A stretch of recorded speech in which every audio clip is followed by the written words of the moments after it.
까마귀 영성, 비둘기 영성이라고 하는 제목으로 창세기 8장 1절에서 14절 말씀 함께 나누기 원합니다.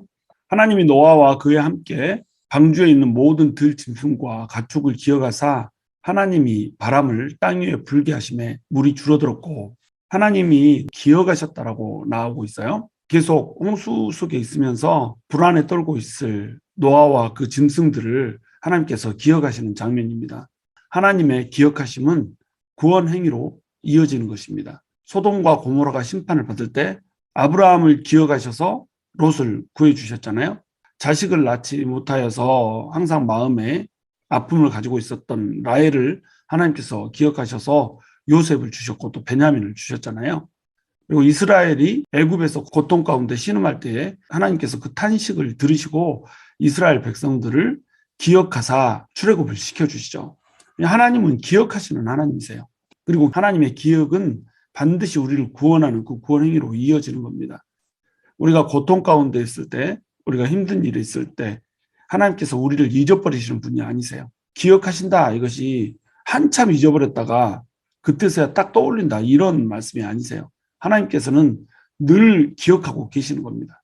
늘상 우리를 생각하고 계시는 거예요. 그래서 그 때가 차면 바로 구원 행위로 이어지게 된다라고 하는 것이에요. 우리가 힘든 세파를 걸을 때, 또 홍수 위를 거닐 때 하나님께서는 우리를 기억하시는 하나님이라고 하는 것, 이것을 우리가 기억해야 된다라고 하는 겁니다. 하나님께서 기억하시니까 여기 1절에서도 또 하나님의 구원 행위가 시작돼요. 어떻게 한다고 그러죠? 하나님이 바람을 땅 위에 불게 하심에, 이렇게 되었죠. 창세기 1장 2절에 하나님의 영이 수면 위를 운행하시니라, 이렇게 나오죠.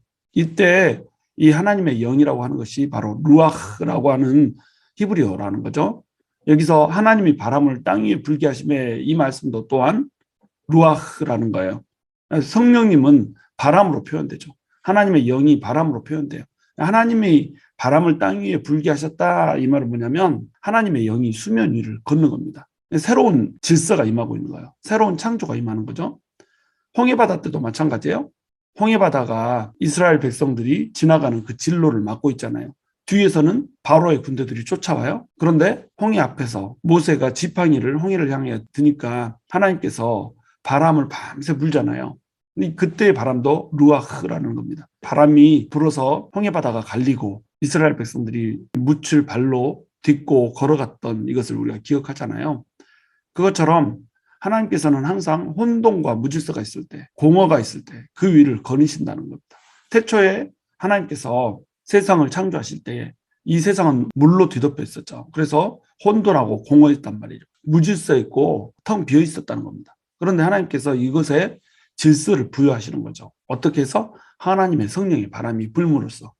그러므로 우리의 삶에 혼돈과 무질서가 오고 공허가 찾아왔다. 우리 마음에 결핍감이 오고 공허감이 찾아왔다, 허무감이 찾아왔다. 그러면 우리는 무엇을 찾아야 될까요? 바로 하나님을 찾아야 되는 겁니다. 그때 하나님이 우리를 기억하게 해야 되는 거예요. 우리를 하나님께서 기억하게 하는 방법, 하나님께 부르짖는 겁니다. 노아는 위로 난 창문을 보고 이 물이 언제 마를까를 보면서 하나님을 바라보고 앙망하고 있었다는 겁니다. 그러니까 하나님께서 노아를 기억하시는 거죠. 마찬가지로 우리도 위로 난 창을 바라봐야 되는 거예요. 그리고 하나님을 찾아야 되는 겁니다. 그러면 하나님의 영이, 성령님이 우리의 혼돈과 공허 위를 거니시는 거예요. 그러시면서 점점 우리 삶에 차 있던 물이 줄어들게 되는 겁니다. 창세기 1장 2절에서 나온 것처럼 하나님의 영이 수면 위를 거니시니까 물이 줄어들게 되잖아요. 우리 인생의 창고라는 홍수의 물도 우리가 하나님을 찾을 때 하나님께서는 우리를 기억하여 주시고 그 성령님의 임재하심으로 인해서 그 물을 줄어들게 하시며 우리를 살려줄 것이라고 하는 것입니다. 2절, 기쁨의 샘과 하늘의 창문이 닫히고 하늘에서 비가 그침에 물이 땅에서 물러가고 점점 물러가서 150일 후에 줄어들고 일곱째 달 곧 그 달 11의 날에 방주가 아라랏산에 머물렀으며 물이 점점 줄어들어 열째 달 곧 그 달 초하룻날에 산들의 봉우리가 보였더라. 기쁨의 샘과 하늘의 창문이 닫혔다고 그래요. 비가 이제 내리고 밑에서부터 물이 터져 나와가지고 이 온 세상을 물로 덮었던 그 일들이 멈춰지게 되는 것입니다. 하나님께서는 지금 회복을 시작하고 있는 거예요. 근데 문제는 뭐예요? 기쁨의 샘도 닫혔어요. 하늘의 창문도 닫혔어요. 이제 비가 내리지 않습니다. 그런데 노아가 나갈 수 있는 상황이 아니라는 겁니다. 물이 땅에서 점점 물러가서 걸리는 시간이 며칠이에요? 150일이나 걸린다는 거예요. 아라라산에 방주가 머무르게 되는 것도, 산들의 봉우리가 보이게 되는 것도 또한 한참 시간이 걸리는 거예요.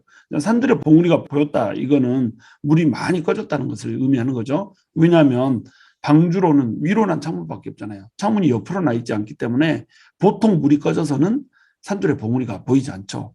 훅 꺼졌기 때문에 이 위로 난 창문을 통해서 볼 때도 산들의 봉우리가 보이는 거예요. 많이 지금 물이 꺼져 있는 것을 우리가 볼 수가 있는 거죠. 자, 하나님의 회복이 시작되었죠. 하나님께서 기억하셨으니까 물이 이제 물러나기 시작하는 겁니다. 홍수도 그쳤어요. 회복이 한순간에 임하게 되는 거죠. 비가 그렇게 창궐하던 것이 갑자기 뚝 그치게 되는 겁니다. 그러나 물이 마르는 데까지는 시간이 걸린다는 거예요. 우리의 회복도 마찬가지예요. 우리 삶의 회복. 한번 우리의 삶에 재단이 무너지면 우리 인생도 무너지는데 한순간이죠. 근데 인생이 무너지고 나서 회복이 시작되면 회복이 되는데 시간이 걸린다는 겁니다. 그럼 이 시간이 걸릴 동안 우리는 뭘 하고 있어야 되는 거죠? 홍수가 임할 때와 마찬가지로 위로 난 창문을 바라보면서 하나님을 앙망하는 겁니다. 그러면 언젠가는 하나님 어떻게 하신다는 거예요? 회복시켜준다는 겁니다. 도대체 언제지? 라고 하는 생각 가질 필요 없이 마음 편하게 앉아서 하나님이 물을 말려주시는 그 시점, 나갈 수 있게 해주는 그 시점을 주실 때까지 하나님을 앙망하면서 기다리는 거예요. 회복은 천천히 일어나는 겁니다. 그 회복의 시간도 우리가 기다림으로 즐길 수가 있어야 된다고 하는 거죠. 6절, 40일을 지나서 노아가 그 방주에 낸 창문을 열고 까마귀를 내놓으며 까마귀가 물이 땅에서 마르기까지 날아 왕래하였더라. 물이 꺼지기 시작한 채로부터 150일이 지났습니다. 그리고 나서 산봉우리가 보이고 나서 40일이 또 지나는 거예요. 이제 이때쯤이면 땅이 말라있지 않을까라고 하는 생각을 하는 겁니다. 지금 노아의 답답함이 좀 느껴지셔야 되는데, 노아는 창문이 위로 열려 있잖아요. 하늘 쪽을 쳐다보고 있기 때문에 땅이 말랐는지 안 말랐는지를 알 길이 없는 겁니다. 아주 답답한 상황이죠. 이 답답한 상황에서 뭘 내보내요? 까마귀라고 하는 놈을 내보내는 겁니다. 까마귀가 날아갔다가 무엇인가를 물고 들어오거나 이러면 땅이 말랐구나라고 하는 것을 알 수가 있는 거예요. 근데 땅이 마르기 전에 이 문을, 옆으로 난 문을 열어버리면 어떻게 될까요? 문을 열 수도 없을 뿐만 아니라 혹시라도 열리게 된다면 큰일이 나는 거죠. 물이 이 배 안으로 다 들어와 버리기 때문에 진짜로 배 안도 이제 홍수가 되는 겁니다. 그러니까 노아는 새를 내보낼 수밖에 없었다는 거죠. 그러면 이 새는 밖으로 나가서 노아에게 뭔가를 가지고 와야 될 거 아니에요. 그런데 까마귀를 내놨더니 까마귀가 물이 땅에서 마르기까지 날아서 왕래를 하는 겁니다. 까마귀는 지금 얼마나 오랫동안 날고 있는 거예요? 적어도 일주일을 날고 있다라고 하는 것을 우리가 볼 수가 있는 겁니다. 얼마나 힘들어요. 그런데 돌아오지 않고 계속 날아다니고 있는 거죠. 혼자 날 힘이 있다라고 하는 것, 이것이 공동체를 힘들게 하고 하나님의 사역을 감당할 수 없게 만드는 원동력이 되는 겁니다. 힘이 있는 것이 오히려 유익하지 못할 때가 너무도 많다는 거예요. 노아 공동체에 전혀 도움을 주지 못하잖아요. 까마귀는 부정한 새였잖아요. 색깔도 까만 데다가 부정한 새의 대명사로 여겨지는 이런 새란 말이죠. 그런데 이 까마귀가 날아가서 혹시라도 죽어버리면 어떻게 되겠어요? 이 까마귀는 멸종되는 겁니다. 지금 2마리씩밖에 안 실었잖아요. 한 쌍 실었는데 이 까마귀가 날아가서 죽으면 안 되죠. 근데 까마귀 우리 현재 볼 수 있잖아요. 그러니까 이 까마귀는 죽지 않았던 거죠. 죽지 않고 어떻게 하고 다니는 거예요? 계속 날아다니는 거예요. 힘이 있는 거죠. 그러니까 돌아오질 않는 겁니다. 날아다닐 힘이 없었으면 어떻게 했어요? 어떻게든지 발붙일 곳을 얻어야 되니까 방주로 돌아오지 않았겠어요?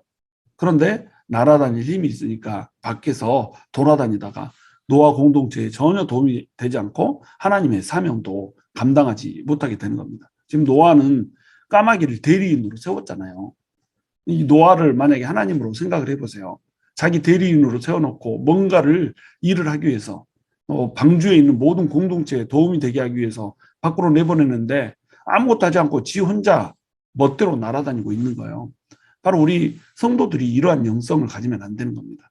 성도들은 공동체에 또 하나님 나라에 어떤 도움을 줄 수 있을지를 생각해야 되는 거거든요. 그리고 하나님께서 뭘 원하는가를 생각해야 되는 거죠. 나의 주인이 뭘 원하는지를 생각해야 되는 거죠. 내보냈으면 날아와야죠. 근데 혼자 힘 있다고 막 포덕포덕 날아다니는 거예요. 여러분 교회에서도 혼자 힘 있다고 자기 힘 내키는 대로 마음대로 이렇게 행동하는 이런 사람들 때문에 얼마나 교회가 힘들어지고 어려워집니까? 그래서 하나님께서는 사실은 자기 힘 의존하는 사람을 그렇게 좋아하지 않으세요. 자기가 힘 있다고 멋대로 이렇게 날개치고 날아다니면서 공동체에는 도움을 전혀 주지 못하는 이런 사람들을 하나님께서는 싫어하시죠. 8절 그가 또 비둘기를 내놓아 지면에서 물이 줄어들었는지를 알고자 하매 노아가 얼마나 절실하게 지금 밖에 물이 줄어들었는지 안 줄어들었는지를 알고자 하는지를 좀 알 수가 있죠. 온 지면에 물이 있으므로 비둘기가 발 붙일 곳을 찾지 못하고 방주로 돌아와 그에게 오는지라. 까마귀하고 정반대 일을 하고 있죠. 비둘기는 정결한 동물입니다. 그러면서 이스라엘을 상징하는 이런 동물이기도 했죠. 정결한 여러 동물들과 함께 비둘기는 이스라엘의 상징적인 이런 동물이죠. 정결한 동물이기 때문에 이 비둘기는 몇 마리씩을 실었겠어요? 7마리를 실었겠죠. 일곱이라고 하는 게 일곱 쌍이었다면 14마리를 실었을 것이고, 일곱이 그냥 한 마리씩 일곱을 얘기하는 거면 7마리를 실었겠죠. 근데 이 비둘기 하나는 날아가서 혹시라도 죽어도 이 비둘기는 계속 보존될 수가 있는 거예요. 근데 이 비둘기는 어때요? 나가서 혼자 날아다닐 힘이 없는 겁니다. 까마귀처럼 힘있게 막 날아다닐 수가 없는 거예요. 그러니까 어때요? 발 붙일 곳을 찾지 못하고 방주로 돌아왔다라고 이렇게 얘기하는 거예요. 자, 발 붙일 곳, 이것이 이제 히브리어로는 마노아예요. 쉴 곳, 쉴 곳이라는 뜻입니다. 그냥 노아가 뜻이 뭐죠? 쉰다는 뜻이잖아요. 휴식, 안식 이런 뜻이잖아요. 그럼 마노아 하면은 휴식하는 장소, 쉬는 장소 이런 뜻을 갖는 겁니다. 지금 비둘기가 노아의 품을 떠나서 마노아를 찾아서 가는 거죠. 이 언어 플레이를 하나님께서는 해주는 거예요. 노아의 손을 떠나서 또 다른 노아를 찾아서 지금 비둘기가 비행을 하고 있는 겁니다. 노아라고 하는 쉴 곳을 떠나서 다른 노아를 찾는 비둘기. 자, 이것은 누구에 의해서 주도되고 있어요? 노아를 위해서 주도되고 있죠. 이 마노아는 누구를 위한 장소입니까? 바로 노아가 쉴 수 있는 마노아이기도 하는 거예요. 비둘기에게도 마노아이지만 노아에게도 마노아라고 하는 거죠. 주인인 노아가 원하는 그 마노아를 지금 비둘기는 찾아줘야 되는 겁니다. 근데 밖에 나가서 보니까 마노아가 없는 거예요. 그러니까 어떻게 하죠? 다시 노아에게로 돌아오는 겁니다. 하나님께서는 우리 인생에게 마노아를 허락하시는 분이시거든요. 우리가 쉴 만한 곳들을 허락하시는 거예요. 그래서 이 인생을 살면서 삶을 살면서 우리가 안식을 취하고 편하게 살고 행복을 누리면서 살 수 있게 해준단 말이죠. 그런데 어쩔 때는 마노아가 사라져 버릴 때가 있단 말이죠. 이 인생에 그 어느 것도 발 붙일 틈이 없고 우리의 이 쉴 곳이 없는 이런 상태가 온다는 거죠. 그럼 우리 어떻게 해야 되나요? 노아를 찾아서 와야죠. 우리의 진정한 위로가 되시는 그 노아의 품으로 돌아와야죠. 방주로 돌아와야죠. 비둘기가 지금 이걸 하고 있는 겁니다. 그래서 노아한테로 돌아오죠. 그러니까 노아가 손을 내밀어서 방주한 자기에게로 받아들이는 겁니다. 마노아를 찾지 못했지만 지금 누가 마노아가 되고 있어요? 노아가 마노아가 되고 있는 겁니다. 하나님께서는 우리의 마노아가 되기를 원하세요. 이 인생에서 쉴 곳을 찾지 못하고 발 붙일 곳을 찾지 못할 때 돌아와서 마노아가 되시는 우리 하나님을 만나기를 원하신다는 겁니다. 우리가 그렇게 할 때에 연약하여서 발 붙일 곳을 스스로 찾지 못하는 이것이 우리에게는 오히려 힘이 되는 겁니다. 까마귀처럼 그렇게 애써서 날 필요가 없다는 거예요. 그냥 와서 쉬면 되는 거잖아요. 하나님 안에서 안식하면 되는 거잖아요. 이렇게 하는 사람이 공동체에게도 도움이 된다라고 하는 거죠. 10절 또 7일을 기다려 다시 비둘기를 방주에 내놓음에 저녁 때에 비둘기가 그에게로 돌아왔는데 그 입에 감람나무 새 잎사귀가 있는지라. 이에 노아가 땅에 물이 줄어든 줄을 알았으며 비둘기가 감람나무 새 잎사귀를 발견했어요. 그러면 감람나무 가지가 보였다는 거 아니에요. 비둘기는 거기에 앉아 있을 수가 있죠. 근데 이 비둘기가 발견한 감람나무 새 잎사귀는 비둘기의 충분한 마누아가 될 수가 없었던 거예요. 그러니까 어때요? 다시 노아에게로 돌아오는 겁니다. 그 감람나무 새 잎사귀를 물고 다시 돌아오는 거죠. 여기서도 철저히 비둘기의 연약함이 공동체에 도움이 되고 있는 것을 우리가 볼 수가 있는 거예요. 강한 사람이 공동체에 도움되는 거 아닙니다. 연약한 사람, 그래서 하나님께 의지할 수밖에 없는 사람, 자기의 원주인인 노아에게로 들어와 그 노아가 마노아가 되게 할 수 있는 사람, 이 사람이 공동체의 유익이 되는 거예요. 이 비둘기는 자기가 연약했기 때문에 사명을 감당할 수가 있었던 겁니다. 강한 사람은 사명 감당할 수 없어요. 자아가 강한 사람은 절대로 사명을 감당할 수가 없는 겁니다. 자기 자아 때문에 하나님이 드러날 수가 없거든요. 그래서 연약했기 때문에 새 잎사귀를 물어뜯고 노아에게 들고 돌아온 것처럼 우리 역시 연약하기 때문에 우리의 연약함으로 인해서 다시 하나님께로 돌아와서 모든 공동체에게 감람나무 새 잎사귀를 전해줄 수 있는 이런 사람이 되어야 한다는 거죠. 바로 이것 때문에 이 감람나무가 이제 평화의 상징이 되었고 승리의 상징이 되었고 번영의 상징이 되었던 겁니다. 모두 쉴 곳을 마노아를 찾고 있을 때 바로 이 마노아가 이제 곧 올 거라고 하는 것을 누가 전해주고 있죠? 비둘기가 전해주고 있는 거예요. 우리는 이런 비둘기 같은 영성을 가져야 되는 겁니다. 까마귀 같은 영성이 아니라 비둘기 같은 영성을 가져야 되는 거예요. 우리가 연약하기에 하나님께 의존하고 힘들고 어려워서 발붙일 곳을 찾지 못하고 우리의 마노아가 존재하지 않을 때 언제든지 우리의 진정한 마노아 대신 하나님께로 돌아올 수 있는 이런 사람. 바로 연약함이 하나님의 강함이 되어서 모든 공동체에게 희망을 주고 소망을 줄 수 있는 사람. 바로 이런 사람이 돼야 되겠죠.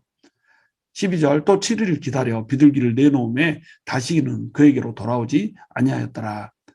드디어 비둘기가 자기만의 마노아를 찾은 겁니다. 하나님께서는 우리가 사명을 감당하고 소명을 감당할 때 우리의 마노아를 허락하세요.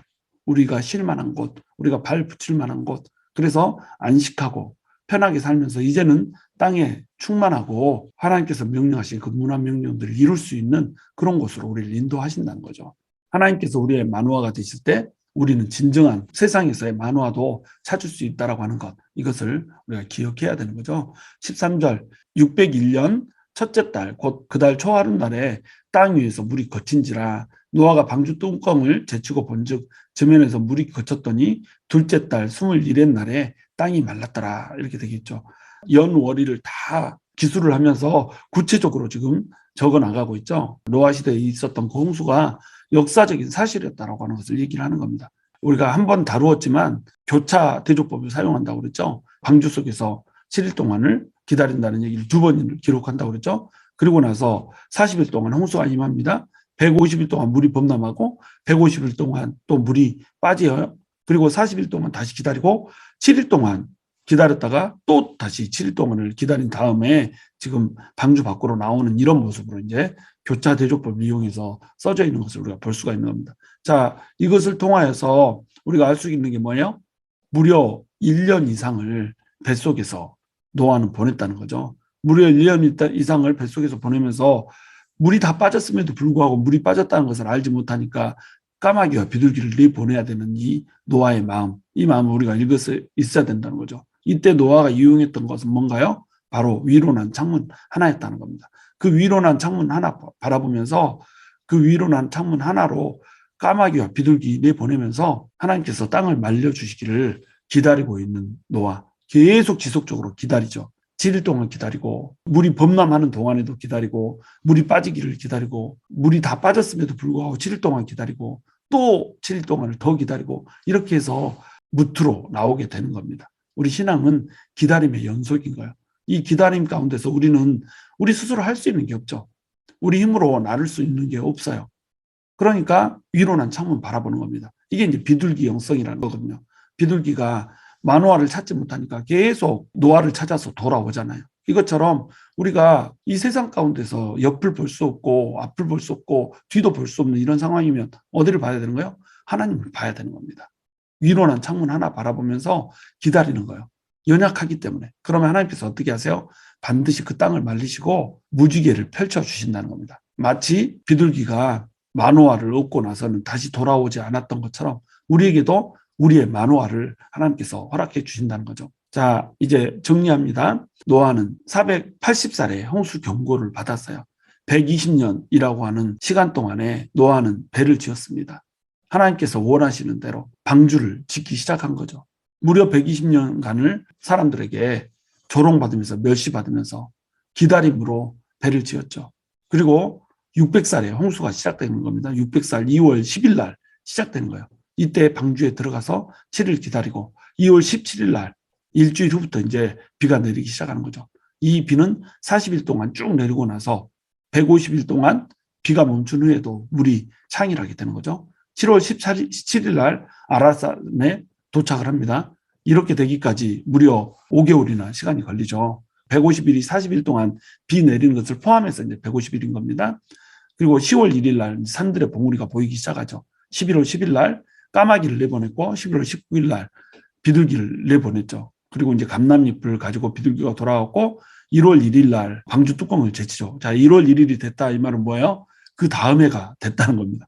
훌쩍 1년이 이제 지나가고 있는 거죠. 그리고 나서 2월 17일 날 땅이 마르고 방주에서 노아가 나오게 되는 겁니다. 1년 이상을 방주 속에서 지냈던 노아의 모습을 볼 수가 있는 거예요. 1년 이상 방주 속에서 지내면서 노아는 뭘 쳐다봤나요? 하늘로 난 창 하나를 바라보면서 하나님께 의존하며 하나님을 기다렸던 겁니다. 뱃속에서 아무것도 할 수 있는 게 없어요. 그저 기다려야 되는 이런 연약한 상황 가운데 있는 거예요. 이름이 노아인데 안식할 곳이 없는 겁니다. 마노아가 없는 거예요. 노아에게 마노아가 없는 거예요. 이때 노아는 어떻게 하나요? 하나님을 앙망하면서 기다리는 겁니다. 그러면 하나님은 마침내 시간이 걸린다 할지라도 1년이라고 하는 시간이 걸린다 할지라도 노아에게 마노아를 허락하시고 무지개의 언약을 허락해 주시는 이런 분이라는 거죠. 우리의 인생도 똑같아요. 우리 인생에도 마노아가 없어요. 방주에서 밖에 물이 말랐는지 안 말랐는지 알지도 못한 채 지속적으로 기다려야 될 때가 있어요. 자, 이렇게 기다려야 될 때 우리는 어때요? 비둘기의 영성을 가져야 되는 거예요. 위로 난 창문 하나를 바라보면서 묵묵하게 하나님이 하라고 하는 일을 시키는 거 하면 되는 겁니다. 1년 동안 방주 속에 있었던 그 공동체들을 돌보는 일을 했잖아요. 공동체가 살아남을 수 있게 생명이 유지가 될 수 있게 이 일을 감당하면서 방주 속에서 하나님을 앙망하면서 기다리고 있었다는 겁니다. 그리고 마침내 모두에게 하나님께서는 마노아를 허락하시는 장면으로 끝을 맺고 있는 겁니다. 여러분, 하나님께서는 우리에게 마노아를 주시기를 원하시는 분이에요. 하나님은 우리의 노아세요. 우리의 위로세요. 그렇기 때문에 항상 우리에게 마노아를 준비하고 계시고 우리를 기억하시면서 혼돈과 무질서, 공허 속에서 우리에게 질서와 충만을 허락하기를 원하고 계신다는 겁니다. 그러므로 우리가 아무것도 할 수 없고 연약하여서 발 디딜 곳을 스스로의 힘으로는 찾지 못하고 혼자서 날아다닐 힘도 없기 때문에 하나님께로 끊임없이 돌아왔던 비둘기처럼 우리도 계속해서 하나님께로 돌아오는 거예요. 지속적으로 하나님께로 돌아오는 거예요. 돌아와서 하나님의 사명을 감당하는 겁니다. 하나님께서 우리에게 마노아를 허락하시고 너 좀 쉬어라 할 때까지 우리는 쉬지 않고 하나님을 찾는 거예요. 그러면 우리의 노아 되신 하나님께서 결국 우리에게 마노아를 허락하시고 우리가 다시는 물속에서 헤매지 않아도 되는, 어둠 속에서 헤매지 않아도 되는 그런 상황 가운데로 우리를 인도해 주실 것입니다. 저와 여러분이 정말로 하나님께서 우리에게 원하시는 그 소명들을 감당하면서 우리가 연약하기 때문에 하나님을 찾게 되고, 연약하기 때문에 하나님께로 지속적으로 돌아오게 되고, 연약하기 때문에 하나님의 사명과 소명을 감당하고 마침내 우리의 마노아를 얻게 되는 그러한 귀한 은혜가 있게 되기를 주님의 이름으로 축원합니다.